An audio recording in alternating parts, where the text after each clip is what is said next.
headlines on this Wednesday afternoon, June 21st, here in South Korea. President Yoon Suk-yeol invites the globe to Busan for the 2030 World Expo. In a speech addressing the General Assembly of the International Bureau of Expositions on Tuesday in Paris, in a high-profile push to boost Busan's bid. Meanwhile, Seoul's Trade Ministry shares a strategy to expand the circular economy model to include 9 major industries, namely batteries, petrochemicals and steel, to maximize resource utilization and minimize related waste and pollution. Also, in the world of ballet, South Korea's Kang Mi-sun is bringing home the honor of the best female dancer from the Benois de la Danse in Moscow, that is regarded as one of the most prestigious ballet competitions worldwide. President Yoon Suk-yeol says Busan is ready to put on stage the best World Expo of all times. The remarks were shared during his address at the BIE in Paris on Tuesday. Our senior presidential office correspondent Oh Soo-young reports. Technicolored and multidimensional, South Korea's pitch to host the World Expo 2030 in the southeast coast city of Busan featured President Yoon Suk-yeol and the country's most prominent figures in K-pop in a 30-minute presentation in Paris on Tuesday. Leveraging the country's digital technology and its recent history of modernization, Yoon delivered his speech in person, painting a vision of ideals with Busan as a platform of hope for progress and prosperity in a time of complex and urgent challenges.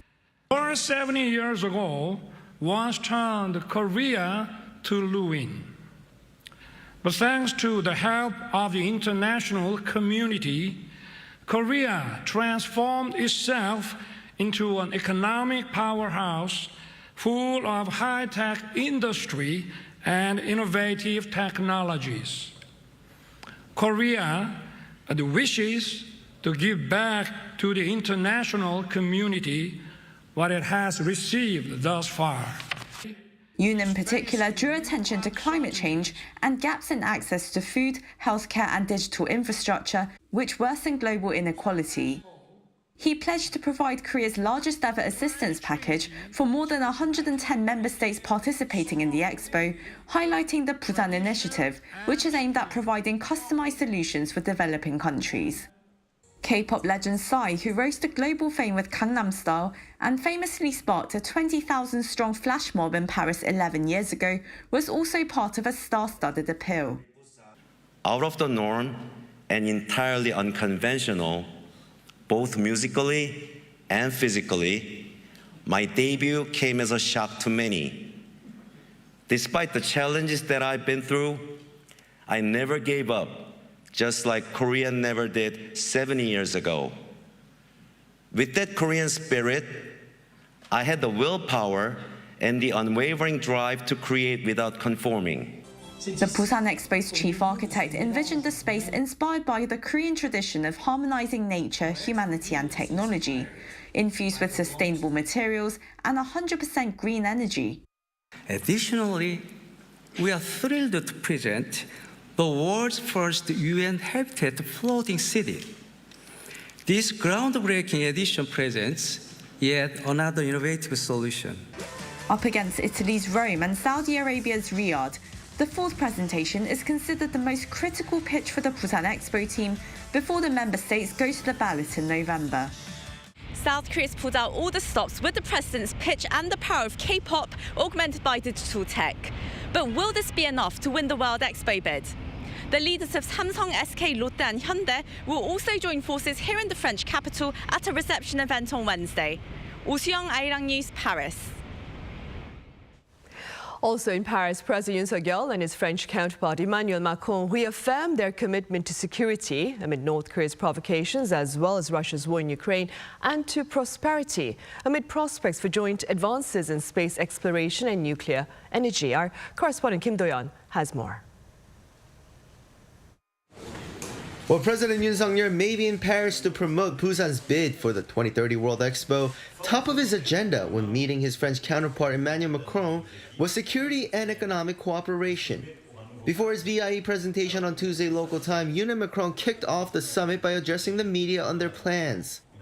북한의 핵 위협은 한반도와 동북아를 넘어 전 세계의 평화에 대한 중대한 도전입니다. 안보리 결의를 위반한 북한의 불법적 도발에 대해 대한민국은 차기 안보리 비상임 이사국으로서 상임 이사국인 프랑스와 긴밀히 협력해서 대처해 나갈 것입니다. France will support South Korea in order to resolutely respond to North Korean nuclear threats based on a common commitment under international law to achieve complete, verifiable and irreversible denuclearization. We will continue to firmly condemn the obvious violation of human rights. Yoon also touted France's efforts to restore peace in Ukraine and vowed to actively work with the international community to bring peace to the country and help with its restoration. The leaders also exchanged ideas on economic cooperation, especially on advanced technology during the summit, saying there are areas where the two countries have strengths but have yet to work together on. We will cooperate so that South Korea's new space agency can work with France's National Space Centre, which is the third or fourth best in the world. This includes space exploration and satellite use. Also, as France has 56 nuclear power plants in operation, we will expand cooperation in small modular reactors, next-generation nuclear power, regulations and decommissioning plants. According to an official at the top office, Yoon also spoke to Macron about mitigating the effects of EU's trade laws on South Korean companies. They also discussed cooperation in diversifying the supply chain and moving away from dependence on one country for certain imports. In the meantime, President Yoon also met with young entrepreneurs from South Korea and France at Station F, known as the world's biggest startup campus, and discussed using innovation as a force for overcoming challenges and crises facing the world. Yoon said endless innovation based on freedom and solidarity is needed to overcome such challenges. And saying the future generation needs to arm themselves with innovative minds rooted in liberalism and internationalism, Yoon vowed support from the South Korean government no matter where they're from. Kim Do-yeon, Arirang News. In other news, the Biden administration has decided to maintain its national emergency with regard to North Korea. According to the White House, President Joe Biden informed the U.S. Congress of his decision, citing the regime's proliferation of weapons-grade fissile material and its pursuit of nuclear and missile programs, as well as other acts of provocation. The national emergency was first declared back in the year 2008 and has been in place since then.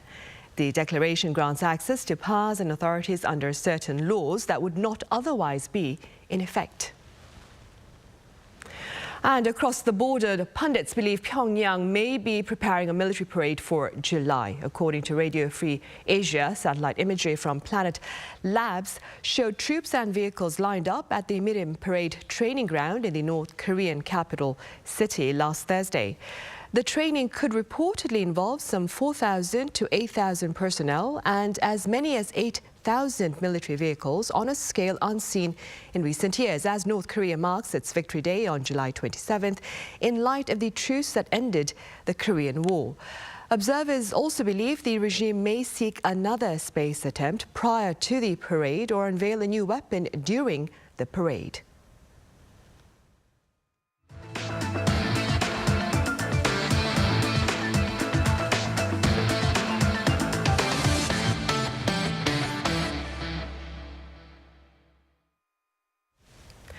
Korean ballerina Kang Mi-sun danced her way to the top of one of the world's most prestigious competitions. Our Yoon Jin covers her commendable feat and more. On Tuesday, local time, South Korean Kang Mi-sun was awarded the Best Female Dancer Award at the Benois de la Danse in Moscow. She shared the honor with China's Chu Yun-ting after the winners beat 4 other competitors from ballet companies around the world. Kang is currently a principal ballerina at Universal Ballet, one of South Korea's 2 major ballet companies. Not only has she had the longest career as a dancer in South Korea, but she's also one of the country's first ballerinas to also be a working mom. I couldn't believe it when I heard that I was the longest active female dancer in Korean ballet. It was an interesting feeling. After graduating from Sunhwa Arts High School, she trained at the Washington Kirov Academy of Ballet in the United States, then joined Universal Ballet as an apprentice and rose through the ranks before becoming a principal dancer in 2012. 40-year-old Kang was recognized for her lead role as a widow in a creative piece titled 미래내길 that the ballet company premiered in Seoul in March.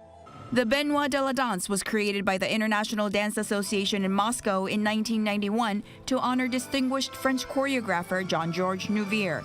And Kang is the 5th Korean to win a Benois de la Danse prize after Kang Soo-jin in 1999, Kim Joo-won in 2006, Kim Gi-min in 2016, and Park Se-eun in 2018. 이은진, Arirang News.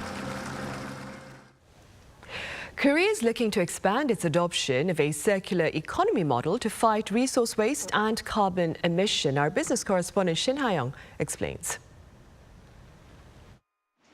The government is rolling up its sleeves to expand the so-called circular economy across several local industries. The circular economy refers to a system based on reusing materials or products for sustainable and environmentally friendly production. This was discussed during an emergency ministerial meeting hosted by Finance Minister Chu Kyung-ho on Wednesday. The impact of the circular economy on export competitiveness is expanding in key industries such as steel and petrochemicals. In response, the government will expand the circular economy across our industries to become a new driving force for growth. During the meeting, the Ministry of Trade, Industry and Energy unveiled its latest strategy, the CE9 project, aimed at promoting recycling and maximizing resource utilization.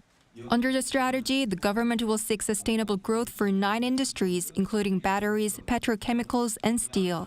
In the battery sector, a core component of electric vehicles, it will support the development of technologies to gather lithium and nickel from used electric vehicle batteries by backing research and development. It will also extend its support to initiatives aimed at producing oil from plastic waste while revising related policies. To establish a recycled resource supply chain, the country plans to enhance technology cooperation between conglomerates and small businesses and promote joint investments in processing facilities. The Trade Ministry said the circular economy is expected to contribute to reducing carbon emissions and stabilizing the supply of resources. The plans were announced amid a rising global circular economy market, which is expected to reach $4.5 trillion by 2030. Meanwhile, during the meeting, the nurturing of deep science-related startups was also discussed. The Ministry of Science and ICT aims to double the number of R&D startups from the previous year's 2,879 to 5,500 by 2027 by injecting roughly $540 million in deep science startups that deal with advanced scientific technologies such as quantum technology and nuclear fusion. Shin Ha-young, Arirang News. Also, on the local front, third quarter electricity rates will remain at their present levels. According to the state-run Korea Electric Power Corporation on this Wednesday, the fuel cost-adjusted rate will remain at 5 won per kilowatt-hour for the July to September period. This latest decision follows 5 hikes in a row since April 2022 that pushed up prices by some 40%. KEPCO posted a record-high operating loss last year and reportedly needs to raise rates by at least 51.6 won per kilowatt-hour within this year to shift back into the black. So far, rates have been raised by 21.1 won. A lengthy legal battle between the government here and Elliot Investment Management has come to an end, with South Korea ordered to pay a hefty financial compensation to the American hedge fund giant. Our foreign affairs correspondent Choi Min-jung reports. The South Korean government has been ordered to pay tens of millions of dollars to U.S. hedge fund Elliot Investment Management, marking an end to a legal battle dating back to 2015. The Netherlands-based Permanent Court of Arbitration ruled Tuesday that the Seoul government must pay damages of some $53 million to Elliot. This compensation is around 7% of the $770 million the hedge fund had been seeking from the Korean government. Combined with interest and legal fees, however, the government will be ordered to pay a total of more than $100 million. The dispute began with the controversial merger of 2 Samsung affiliates, Samsung C&T and Jail Industries. Elliot was once a shareholder of Samsung C&T, holding a 7.12% stake. The hedge fund was against the idea of a merger of both Samsung companies, saying it undervalued Samsung C&T and was contrary to investors' interest. However, the merger went ahead, prompting Elliot to initiate legal action in 2018, demanding hundreds of millions of dollars in compensation from Seoul. It also accused the former Park Geun-hye administration of pressuring the largest Samsung C&T shareholder at the time to vote in favor of the merger. The move was also widely regarded as a scheme to strengthen then Samsung heir Lee Jae-yong's control over the group.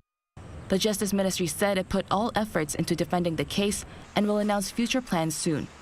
Choi Min-jung, Arirang News. Korean startups valued above $1 billion have witnessed a decline in their global market share. According to the Federation of Korean Industries, Korean unicorn companies' share of the global market expanded 12% between the end of 2019 and May this year, reaching $32.5 billion. And during that period, the value of global unicorns grew by almost 184% to $3.85 trillion, while Korean unicorns' share of the global total value fell from 2.1% to 0.8%. The share in terms of the number of companies is also down. Currently, there are 14 unicorns in Korea, accounting for 1.2% of the global total, down from 2.2% at the end of 2019. Polish pilots are taking to the air here in the country as part of training sessions to master Korean military aircraft. The latest sessions follow earlier sales of dozens of South Korea's FA-50 fighter jets to Poland. Our defense correspondent Kim Hyun-sung has details. Clear for takeoff. Flying high in the skies above Yecheon with the South Korean aircraft TA-50 are pilots not from South Korea but from Poland. So these pilots have traveled about 8,000 kilometers away from their home country to hone their craft with Korean jets.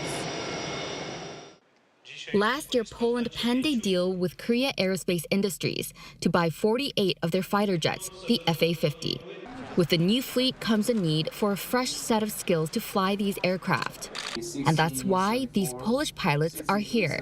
With 4 months of rigorous training, they've graduated from the trainer versions of the FA-50, the unarmed T-50, and the more advanced TA-50. The pilots have been tested in simulated missions to better prepare them for combat situations. The complex training required a high level of communication and cooperation from both the Korean and Polish pilots. We've trained to showcase South Korea's superior flight system and domestic jets globally. We hope our FA-50 PL and training contributes to Poland's air defense. The Polish pilots were particularly impressed by the Korean jet's ergonomic design, swift acceleration, and responsive maneuverability. But what they've gained in South Korea extends beyond new flight skills. Friendships have been forged and cultures exchanged. Polish pilot team received not only new flight skills in Korea, but also discovered some kind of incredible Korean culture. Many opportunity to find out some kind of new things in Korea. As Poland expects its first FA-50 jets to undergo flight tests in July and be delivered to Warsaw in August, these pilots are expected to be home in time for those jets' arrival. Kim Hyun-sung, Arirang News, Yecheon.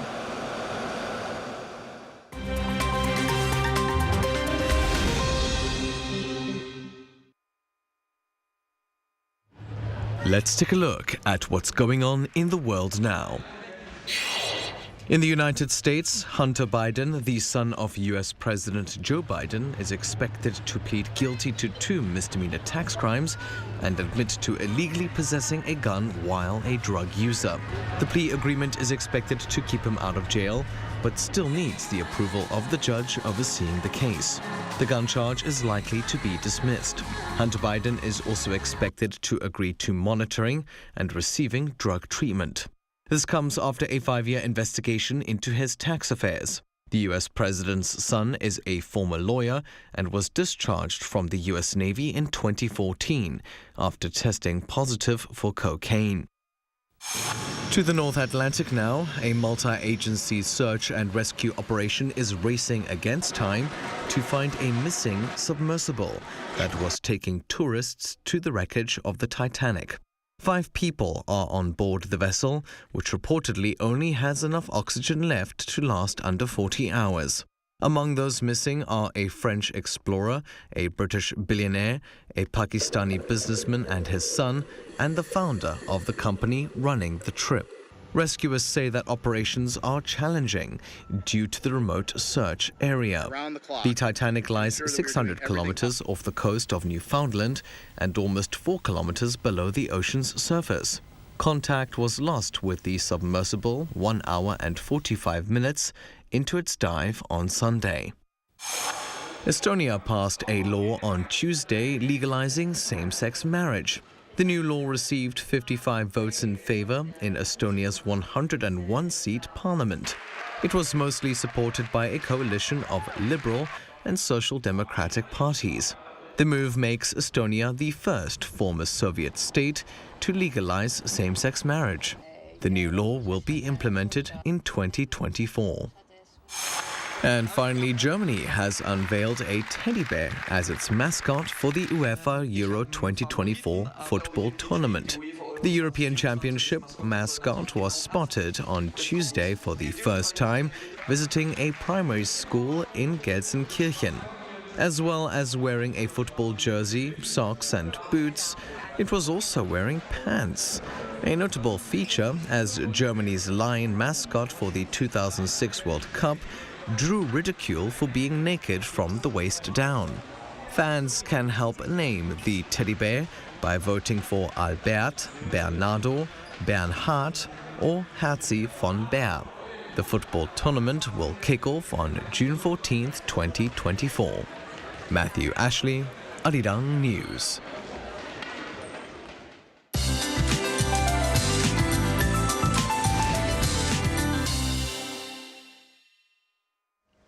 Good afternoon. Rain that started overnight is tapering off from the west, but northeastern regions like Gangwon-do province could be seeing more rain into the late afternoon. But Ulleungdo and Dokdo could receive heavier rain into the evening, so please keep an umbrella handy. It's summer solstice today. Rain keeps the country a couple of degrees cooler than norms in most parts with that high humidity. And especially those in Gwangju are having much more comfortable top temperatures this afternoon. Highs in most parts are hovering in the mid to upper 20s under murky skies, and the air quality will be decent nationwide all day today. Passing rain is in the forecast in central regions and Gyeongsang-Bukdo province tomorrow. Then temperatures soar to the warmer side as we head into the weekend with sunnier skies returning on Friday. Then on Sunday, we're looking at this year's monsoon season kicking off on Jeju Island. That's Korea for you, and here's a look at the international weather conditions.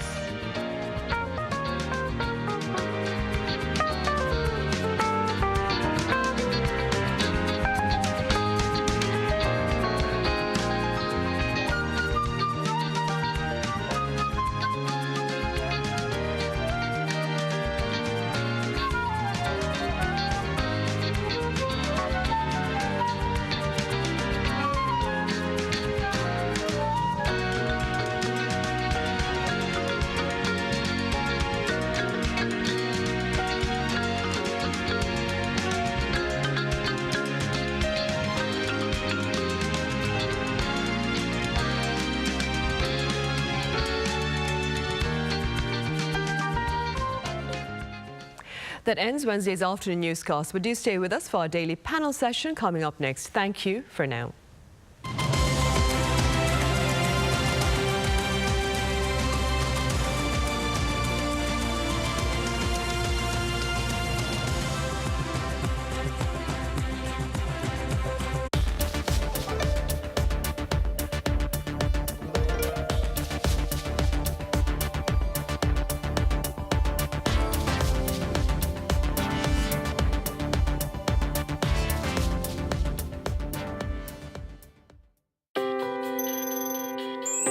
Greetings, everyone. My name is Federico Cuello.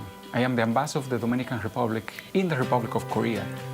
Arirang is the one channel in which ambassadors have a say. Ambassadors' opinions are taken into consideration. Ambassadors can promote what they are doing. I am truly grateful to be asked to speak for Arirang. I hope Arirang continues and diplomat talks continues as well, because really it is the one window in my 6 postings as ambassador I have found to speak about my work and to speak about those issues that are of relevance for the Dominican Republic and for Korea. And I look forward to coming back as many times as possible during the remaining time I have here in Korea, resonating with the world with Arirang.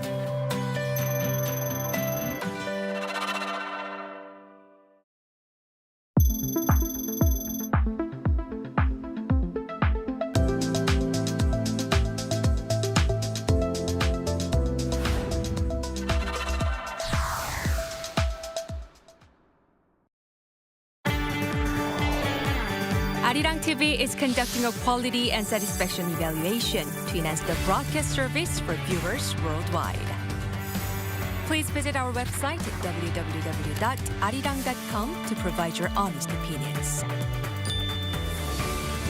Participants will be entered into a draw for a chance to win prizes. 2023 Overseas TV Viewer Survey. We look forward to hearing from you.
Lotte takes a new leap beyond its boundaries.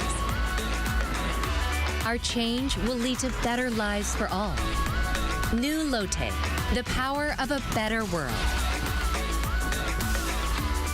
New today, better tomorrow. Lotte.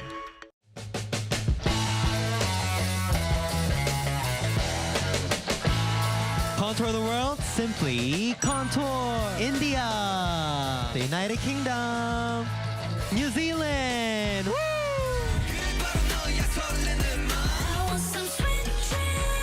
I'm excited. You excited? Of course. Yeah.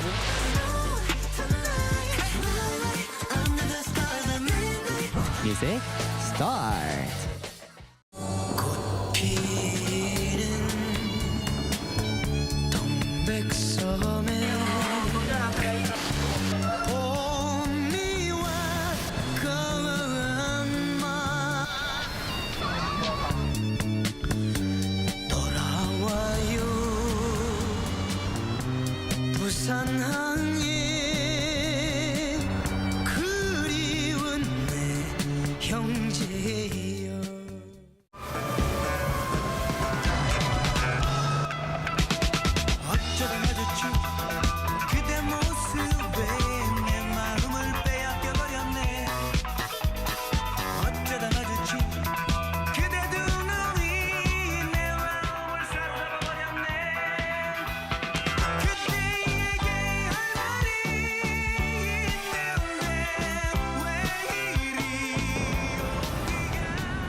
Ukraine has launched its highly anticipated counter-offensive campaign this month, and authorities say advances have been made, but the fighting on the front line remains fierce. So what have been the results of the counter-offensive thus far? Who is winning the war in terms of territory, in terms of military might, and in terms of morale? And are peace efforts looking to bear fruit in the near future? Welcome to Issues and Insiders. Today we address Ukraine's unwavering efforts to defend its country from Russia's invasion that began some 16 months ago. For more on this, I have Professor An Jun-sung from Yonsei University. Professor An, it's good to have you here. Hi, thank you. I also have Professor Robert English at the University of Southern California live on the line. Professor English, it's a pleasure to have you back. Thank you. Right, Professor English, perhaps we could start with some details about Ukraine's counteroffensive against Russian invasion. How does its mission appear to be advancing based on details, of course, shared by the media in recent days? Well, you know, the answer to that depends on which media you're following. The American media are mainly emphasizing a positive picture for Ukraine, that the fighting is difficult, but that their counteroffensive is making steady progress. European media are a lot more skeptical, and stories about Ukrainian success in retaking territory are balanced by other stories about the very heavy losses in men and equipment that they are suffering. And then you have some countries' media, whether it's China or India, and of course Russia's own media, that describe Ukraine's counteroffensive as essentially a failure, right? In 2 weeks now, they have not achieved any major breakthroughs. And most discouraging is that they are not fighting in this rapid combined arms maneuver kind of warfare that their new Western supplied tanks and armored vehicles were supposed to enable. Instead, they're essentially using the same, artillery barrage and infantry storming attacks that the Russians used. And these come, at very high cost and bring only small gains. So what can we say overall? Ukraine is not losing, but neither is it really winning, not decisively. And unfortunately, it needs to be winning decisively if it wants to count on these continued high levels of Western military and economic aid. Right, and against that backdrop, Professor English, a rather interesting article by a US media website touched upon the gains of the war based on a few factors as observed by pundits. I would now like to extend that question to you as well, Professor English. Who is winning the war then in terms of territory, in terms of military might, and in terms of morale, in your perspective? You can only win a war one way, right? That's by defeating the enemy's forces, by battering him badly enough that you can take and hold his territory. You might have more military might, but that doesn't really matter if your tactics are flawed and it backfires. You might have higher morale, but that won't matter if you're still defeated on the battlefield, right? So it really doesn't help to talk about winning in terms of morale if your high morale soldiers are still being killed and wounded in unsustainably large numbers. So I ask you, if what matters above all is taking and holding territory, then who's winning? And unfortunately for Ukraine, so far, it's still Russia that's winning. Now, I should caution that this could change. Some optimists emphasize that even though we're 2 weeks into this counteroffensive, it's still in the early or preparatory stages. They're still probing Russia's defense. They're looking for weak spots where then they intend to counter much heavier forces. Perhaps. And if that's true and it's successful, then things could change dramatically in the coming weeks. But so far, that hasn't occurred. And in the meantime, unfortunately, Ukraine is losing dozens of their new NATO-supplied tanks and armored vehicles that were supposed to play a key role in the big counteroffensive. So if it's going to succeed, we hope to see this kind of breakthrough and change in the tempo of operations very soon. Right. Professor An, meanwhile, as part of a peace initiative headed by Africa last week, South African President Cyril Ramaphosa led a delegation first to Ukraine and then to Russia. How do you evaluate this latest attempt at peace? Yes, the peace initiative was, I think, a meaningful attempt, but didn't make any visible progress. And according to the AP News, there were two observations. First, that President Putin, showed some interest in considering the offer made by the African Union. That's a positive side. And second one is that the Russian government stated that they said basically that the African Union had correct understanding of the true cause of the war, which was allegedly created by the West, right? So I guess that put together, I think that Russian side, they are willing to talk if some conditions are met. But if you look at the Ukraine side, that's a different story. But in that regard, we need to keep in mind about the recent declaration made by the President Putin. They say they deploy their tactical nuclear weapons to the Belarus, right? That's really concerning because they use it, they mean as the deterrence against the Western, the forces, right? That's of course, right? That's alliance, right? That's very concerning that they're using that the last resort, basically, and also that what's the chance of the peace talk for between the two parties looks very dim because that their precondition to any peace talk is they have sharply different positions. Like for Ukraine side, obviously, they want all Russian troops withdraw from all the occupied territory. That's including all the territories, right?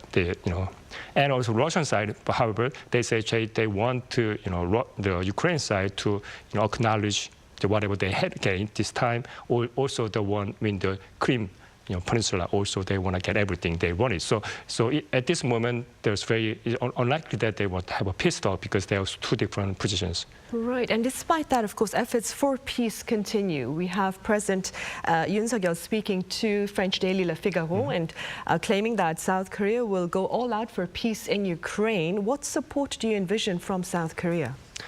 Well, it's a very interesting question because that you have to look at what happened in reality. Look at the reality of the international politics, and it's also I would think like to ask the Yoon administrations how can you define the definition of the national interest? What is the national interest for the South Korea, right? So in terms of national interest for South Korea, it's very delicate. It's not clear and what we should have do on this moment because that basically at the beginning, I think the Korean government showed that we'll do kind of a peace, more like a peace measures and peacekeeping purposes. But now they're changing it, they will take everything, whatever it takes, basically what they're saying. So, but could it be a political, expression, and they're really specific, what kind of things they do, details. But we have to see, and then before we make any decision, strategic decision, we have to define first what is meaning of the national interest in the Ukraine war from the Korean government perspective. And then we'll make any, careful movement from that. And plus, at this moment, we do not know who's winning clearly and who's losing, although we don't even know how long is the war going on, right? That's the really top question to answer at this moment, and we have to see how it developed in the future. Right.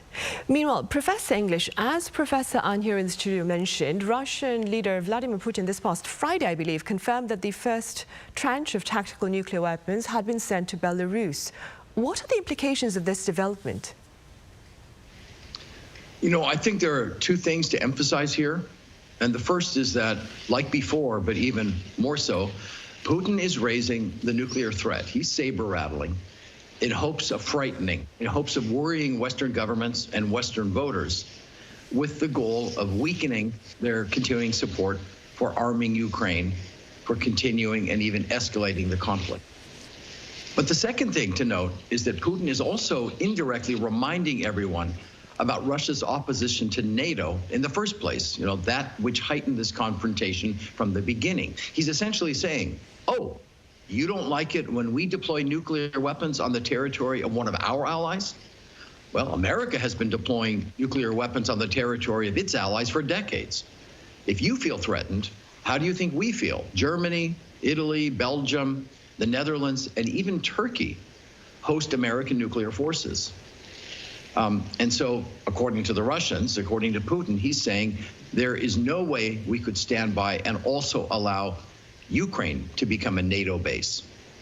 So this is the other argument he's making indirectly. And although it's virtually ignored in the West, it resonates in countries from India to South Africa.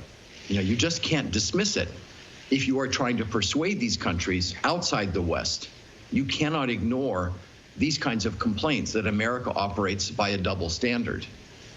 But the more immediate answer to your question, I suppose, is that for the conflict as it's unfolding, it doesn't seem to be working. The nuclear threat has been raised so many times that this incremental, additional saber rattling is falling on mainly deaf ears, and there seems to be confidence in the West that Putin will not use them unless something changes dramatically. Right, and hopefully the West is correct then. Professor English, NATO Chief Jens Stoltenberg says NATO itself is already training Ukrainian pilots on F-16 fighter jets. How does the presence of these jets for Ukraine look to affect perhaps the course of the war? That's a great question. And unfortunately, again, for Ukraine, these jets will not be ready in time to make any real difference this year. And unfortunately, this is the year that Ukraine needs to win. Right? These pilots now being trained are still months away from being ready. And this is just basic training. This is not for a high level of skill and experience. And equally problematic is that everything that supports these F-16s, right? Specialized equipment, specialized engineers and mechanics, American standard airfields, all of that will take even longer than training the pilots. And the worst thing would be to throw these pilots into battle prematurely and have them suffer heavy losses due to this kind of inadequate preparation, this rushing, and also their encountering of fairly sophisticated Russian anti-aircraft missiles, right? The Russian S-300 anti-aircraft system was essentially designed to combat the F-16 back during the Cold War. They both date back over 20 years. And I can tell you that many American Air Force experts are concerned that this deployment of F-16s could turn into fiasco that is both militarily damaging and politically humiliating. It has to be done carefully. Unfortunately, it can't be rushed to the extent that it would really impact the counteroffensive underway this spring and summer. It's still months off. Right, and despite those concerns, Professor, do you suppose the provision of F-16 fighter jets to Ukraine will prompt Russia perhaps to adopt a more aggressive war strategy? Well, actually, I kind of agree with Professor English on that point, because that they have using the nuclear threat, the last resort already, kind of that it's not really sending stronger message, because that Western, not only like a North Korean situation, right? North Korea always say, oh, you're going to make all the fire on the soil, everything in the full on fire, but we're living in that threat for like decades. So, and any nuclear, threat doesn't really big to us in the daily lives, something like that. So I guess that my concern is that just like what the worst scenario, something happened to Putin personally, or something that's really might be concern, or something dramatic change in the political regime and the Russian side. That's kind of a concerning also. So we'll have to see. But I guess that for them to for the peace talk or the ceasefire, they need some kind of event, something common understanding of both sides to that is time to stop it for any regions. I think that's the time we have to see. Professor English, while NATO has vowed to tighten ties with Ukraine, it has also made clear that Ukraine will not get a formal invite to join the group when its members gather for a summit in Lithuania next month, I believe. Now, many say this stance itself is no surprise. What are your thoughts? I agree. Certainly a majority of NATO member countries are supporting Ukraine and want to continue supporting Ukraine, but they also have misgivings about admitting it to the alliance anytime soon, right? And there are three main reasons for this, I suppose. The first is that it's simply impossible under NATO's own rules to admit a new member state whose borders are contested, who's involved in a conflict, right? That's the first. The second, of course, is that these member states of NATO worry that it would be enormously provocative to Moscow to accelerate Ukrainian membership, and that it would very quickly draw them, right, the UK, France, Germany, into direct conflict with Russia. And they're very concerned about that. And I suppose the third is a more diffuse long-term concern that Ukraine remains a fairly corrupt, sort of oligarch-dominated society and not established healthy democracy, right? NATO calls itself a club of democracies. And Ukraine, unfortunately, still has a very poor democratic record. This is simply a fact that's been pushed aside by the exigencies of war and admiration for the brave Ukrainian people and their outstanding leader, Zelensky. But it doesn't go away. And again, current NATO members, current EU members understand the difficulty of adapting former communist countries that have been plagued with corruption and anti-democratic tendencies. And so they're very wary of repeating that this time, however much they'd like to help. It just won't happen in the near future. Meanwhile, back on the actual war itself then, Professor, and simply speaking, as a scholar yourself, do you foresee a prolonged conflict between Ukraine and Russia? And if that is the case, Professor, and what would be the broader consequences of a prolonged conflict on the international community? Actually, that's very concerning because that, well, since, I see that the Ukraine situation as, kind of a reflection about Korean War, 1950s and 53. What happened was that those two superpowers came together. That the ceasefire until take to about 3 years. And what happened at the end? They just make the line, right? Draw the line. And they say, oh, this is over, right? And that's my concerning because that at the end, that if there's something really not much a break of balance between two power, they might have a compromise it, two superpower, obviously one Russia and US come together and then let's, divide it half, something like that. That's really concerning. Also, that's the worst situation, even the worst situation is that like a Vietnam War, what US really, had a struggle in the battle there. So that about how it happens. So you have to, I guess it's more, time is kind of against the Western, because you need to take something more effective, and then about even the Ukraine, the attack, counterattack also is time sensitive, and time is essential because they have to show progress so that other Western ally will trust them and support them more effectively. But if it's not making much progress, that will be very concerning, and then the international community also will be concerned about the prolonged the war. That's really the worst situation. Right, and staying with that, Professor English, do you believe a prolonged warfare will challenge the US's as well as, of course, NATO's support for Ukraine against Russian invasion? Yes, and in fact, it's already happening. And in some ways, this is a central part of the attrition war strategy that Putin turned to when the initial Russian blitzkrieg failed. Right? Moscow saw that the US essentially gave up on Iraq, Syria, and Afghanistan. Moscow saw how public opinion in the West turned against these long and inconclusive wars. Moscow sees right now that Donald Trump, Ron DeSantis, Kevin McCarthy, and other leading Republican Party members already want to cut support for Ukraine.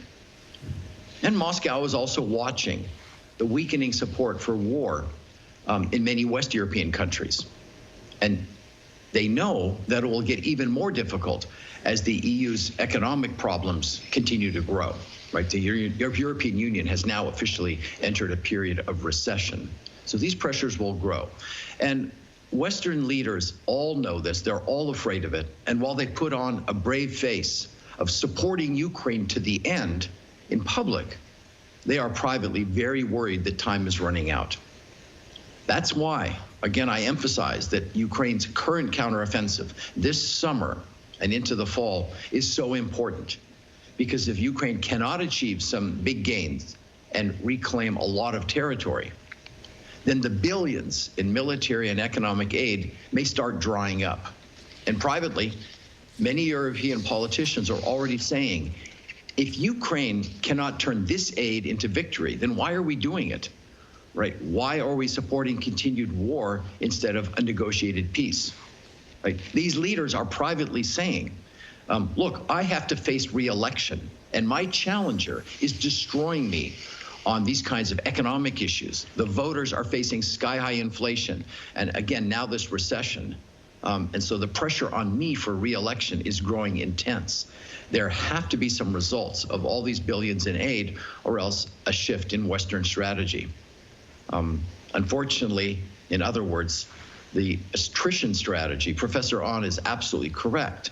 Western states have enormous strengths, right, in technology and organization, in their sophistication of their militaries. But Western states also have the weakness of public opinion and impatience. And unfortunately, in a time of growing economic difficulty, that patience will begin running out, and the pressure on leaders to find a new strategy to somehow bring this war to an end will continue steadily to grow. And given that potential reality as painted by Professor English, Professor Ahn, what endgame do you envision with regard to the ongoing war in Ukraine? I mean, do you see a ceasefire similar to the one that we have here on the Korean Peninsula? Do you see an eventual peace deal, or maybe a victory by one of the two countries, or even a nuclear confrontation? Yeah, well, I guess that I try to avoid the last, the worst situation, the nuclear confrontation. But other than that, I guess that there's really the all options open right now. And like in terms of a game theory, I was interested. So we have a peace war game. One of the game theory is interesting about that how can you keep international peace? We can sometimes some scholars apply the game theory in that situation, but in order to get a peace, international peace, under the game theory, that there are two conditions should be met. First one is that both sides doesn't know how many times they play the game, so doesn't know when they finish. And second is that both sides knows that the other side can, revenge when the other side, one side is betrayed. So you can be revenged, and also they don't know how many times they play the game. So what happened was that, well, in the Ukraine situation, I guess it's already happening in terms of the peace war game, because they both sides know how long it's going to go, the war is going to continue. And second is that they know, both sides know they can revenge the other side. This is what happening, counter-offensive right at this moment, right?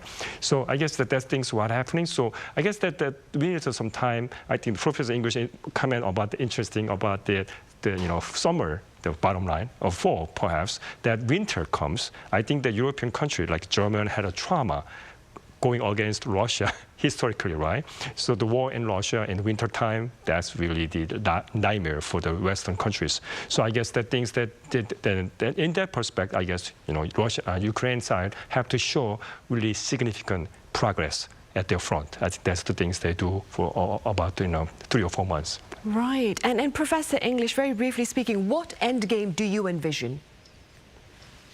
I think I agree with Professor Ahn. Ultimately, it could be a Korea-like scenario of a ceasefire, but no agreed peace, no internationally, managed settlement. I suppose there's a good chance still, 25–30%, who can be precise, that Ukraine will succeed in a major counteroffensive operation, that, as many say, we are only seeing the beginning phases of that counteroffensive, the probing, testing phase, and the big thrust will come soon. So maybe 25–30% chance that will occur. And if so, that would push Russia back significantly. A retreat may be leaving Russia only in possession of Crimea, a very strong bargaining position for Ukraine with full NATO support, let's say, come November. Unfortunately, I think the chances are greater, 65–70%, that Ukraine's gains will be much smaller and will come at a huge cost in men and equipment, and that NATO support, will again start to dwindle and leave Ukraine no choice but to accept a ceasefire that essentially freezes the lines of control, the division of territory, roughly where they are now, maybe with, several hundred square kilometers more, but no big change. Professor Ahn is right about that. And, I might add, since he brought in, the academic perspective of game theory here, we also have the academic the framework of analysis called the two-level game that looks at international conflict, international confrontation, not only on the international side, the battlefield between the two countries, but sees a simultaneous battle at home, right, for public support. And in this case, it's notable that both Vladimir Putin has promised victory, and Zelensky has promised not to give up one bit of territory.